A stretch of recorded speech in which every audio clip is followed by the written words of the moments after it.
আচ্ছা, সফল হওয়ার মানে কি শুধুই সবার আগে থাকা বা সবার চূড়ায় পৌঁছানো? রিচ অন দ্য টপ এই গল্পটা কিন্তু আমাদের এই চেনা ধারণাটাকেই একদম নাড়িয়ে দেয়। চলুন না, আজ এই গল্পটার গভীরে ডুব দেওয়া যাক। দেখি তো, আসল সম্পদ বা সত্যিকারের বিজয় বলতে ঠিক কী বোঝায়। জীবনে জিততে কে না চায় বলুন, আমরা সবাই চাই। কিন্তু এই জেতার আসল মানেটা কি? এই গল্পটা ঠিক এই জায়গাতেই একটা বড় প্রশ্নবোধক চিহ্ন এঁকে দেয়। আর এর উত্তরটা সেটা হয়তো আমাদের এতদিনের ভাবনাকে একটু হলেও বদলে দেবে। তো এই গল্পের মূল চরিত্র হল জন, একজন তরুণ অভিযাত্রী। আর তার সামনে একটা বিশাল দুর্গম পাহাড়। শুধু পাহাড়ই নয়, আছে চূড়ায় ওঠার এক ভীষণ কঠিন প্রতিযোগিতা। আর ঠিক এখান থেকেই কিন্তু জনের সেই অসাধারণ জার্নিটা শুরু হচ্ছে। তাহলে দেখুন, জনের টার্গেটটা কিন্তু একদম পরিষ্কার। কনকনে ঠান্ডা হাওয়া, পদে পদে বিপদ, এই সব কিছুকে পেছনে ফেলে সবার আগে চূড়ায় পৌঁছাতে হবে। কিন্তু এখানে একটা টুইস্ট আছে। জন কিন্তু বাকিদের মতো জেতার জন্য অন্ধের মতো ছুটবে না, কারণ তার কাছে পথ চলার জন্য একটা বিশেষ গাইডলাইন ছিল। আর সেই গাইডলাইনটা কি ছিল?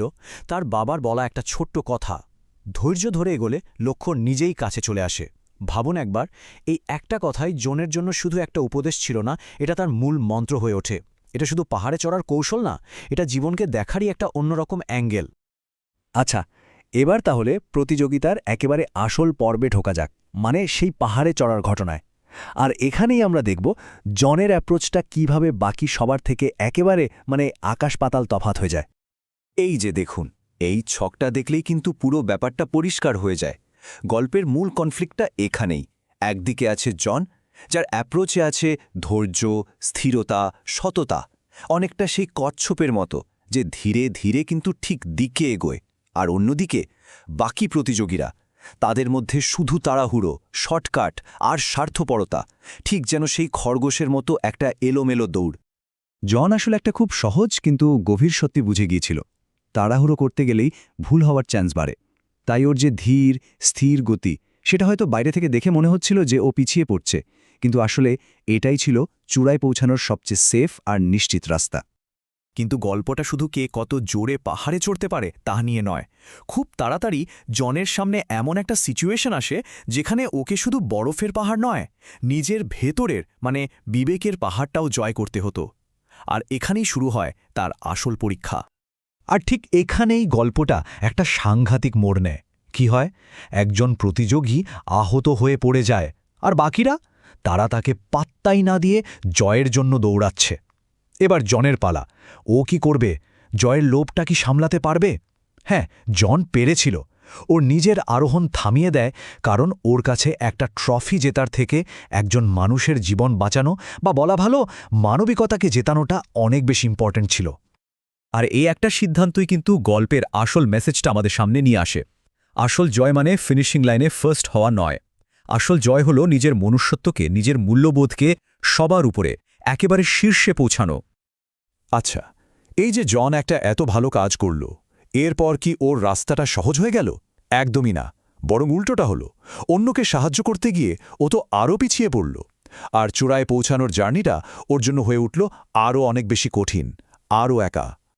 চূড়াটা যত কাছে আসছে, জনের শরীর আর মন যেন তত ওকে থামিয়ে দিতে চাইছে। ভাবুন তো অবস্থাটা, প্রচণ্ড ক্লান্তি, হাড় কাঁপানো ঠান্ডা, মাথা ঘুরছে, সব কিছু মিলে ওকে যেন বলছে অনেক হয়েছে, এবার থেমে যা। কিন্তু শরীরের ক্লান্তি যতই থাক, মনের জোর তার চেয়েও অনেক বড়। ওর ভেতরের সত্তাটা ওকে বারবার বলছিল, যদি এখন থামি তাহলে এত পথের কষ্টটা তো পুরোটাই বৃথা যাবে। এতটা যখন এসেছি, আর একটু এগোতেই হবে। আর এই আত্মবিশ্বাসটুকুই ছিল ওর আসল ফুয়েল। এটাই ওকে অসম্ভবকে সম্ভব করার দিকে ঠেলে নিয়ে যাচ্ছিল। এটাই হচ্ছে মনের জোরের আসল পাওয়ার। যখন চারপাশে সব কিছু বিরুদ্ধে চলে যায়, তখন শুধু নিজের ওপরেই বিশ্বাসটুকুই কিন্তু আমাদের এগিয়ে নিয়ে যাওয়ার জন্য যথেষ্ট। এবং শেষ পর্যন্ত সব বাধা পেরিয়ে জন কিন্তু চূড়ায় পৌঁছায়। কিন্তু ও কি একা পৌঁছেছে? না, ওর সাথে ছিল ওর সততা, ওর মানবিকতা। ও সেগুলোকে নিয়েই শীর্ষে উঠেছে। আর ঠিক এখানেই কিন্তু লুকিয়ে আছে এই গল্পের নামের মানেটা, রিচ অন দ্য টপ। এই যে রিচ অন দি টপ মানে শীর্ষে থাকা ধনী। এখানে ধনী শব্দটা কিন্তু টাকা পয়সার ধনী নয়, এটা সেই সম্পদের কথা বলছে যা চোখে দেখা যায় না, মানে চারিত্রিক গুণ, নৈতিকতা, সততা, এইগুলোর সম্পদ। জন যখন চূড়ায় পৌঁছালো ও আসলে এই গুণগুলোতেই ধনী হয়ে উঠেছিল। তাহলে জনের এই যে সম্পদের কথা আমরা বলছি এর উপাদানগুলো ঠিক কি কি চলুন দেখি। সাহস, অন্যকে সাহায্য করার মন, নীতিবোধ, ধৈর্য আর অসম্ভব পরিশ্রম, এই সবকটা গুণ মিলেই কিন্তু জনকে সত্যিকারের বিজয়ী, সত্যিকারের ধনী করে তুলেছে। শেষ করার আগে একটা কথা কিন্তু মাথায় রাখা খুব দরকার। এই গল্পে যে পাহাড়টা আমরা দেখছি ওটা কিন্তু শুধুই একটা বরফের পাহাড় নয়, ওটা আসলে আমাদের সবার জীবনের বড় বড় চ্যালেঞ্জগুলোর একটা সিম্বল। হতে পারে সেটা কোনো কঠিন পরীক্ষা বা ক্যারিয়ারে সফল হওয়া কিংবা জীবনের যে কোনো বড় লক্ষ্য। তাই জনের এই গল্পটা শেষমেশ আমাদের সবার জন্য একটা প্রশ্ন রেখে যায়। প্রশ্নটা হলো, সাফল্যের রাস্তায় শুধু চূড়ায় পৌঁছানোটা কি আসল কথা, নাকি কোন পথে, কিভাবে সেখানে পৌঁছালাম সেই জার্নির সততাটা বেশি দামি? এই উত্তরটা না হয় আমরা প্রত্যেকেই নিজের মতো করে ভাবব।